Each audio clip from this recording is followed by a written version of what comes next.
Hey, yo yo yo, petite interview pour Rap LF.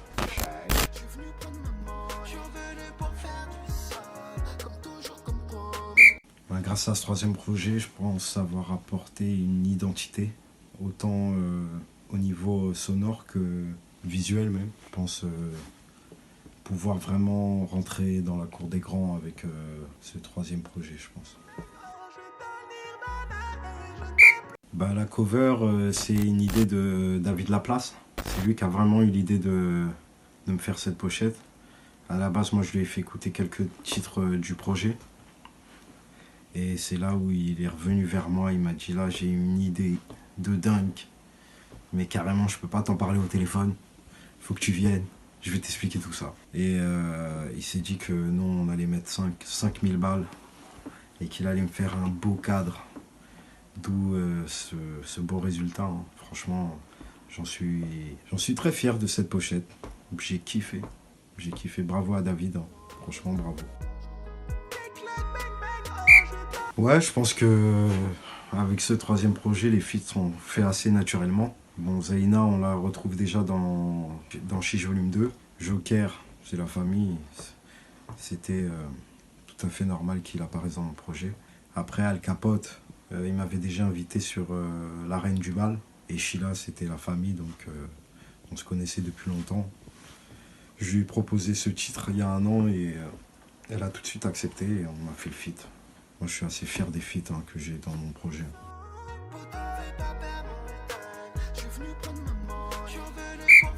Ah bah là, regarde, déjà, tu vois, avant de faire cette interview, je sors de GAV pour conduite sous stup.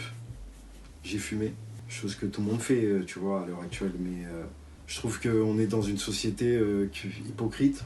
La France est comme ça, tu vois, elle se ment à elle-même.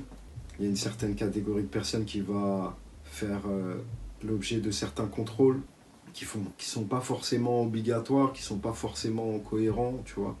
Donc je pense que les bavures policières, tout ce qui se passe chez nous, tout ce qui se passe avec les jeunes de cité, c'est normal qu'il faut en parler. Parce que c'est pas normal. Je pense que c'est pas normal. C'est pour ça que dans le Freestyle 22, pour ceux qui l'ont écouté, je suis assez crash et cru dessus.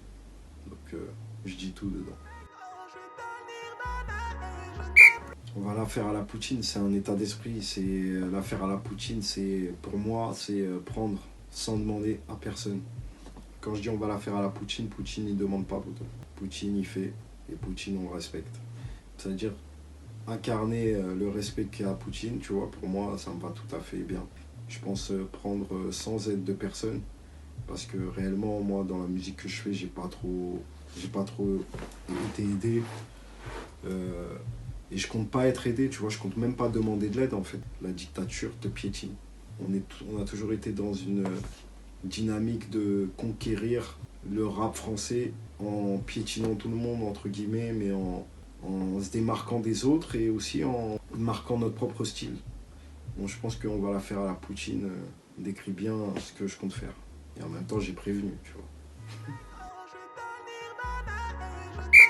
Rap égale rap du fromage.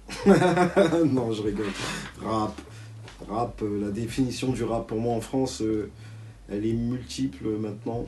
Le rap, ça passe par le chant aussi, tu vois.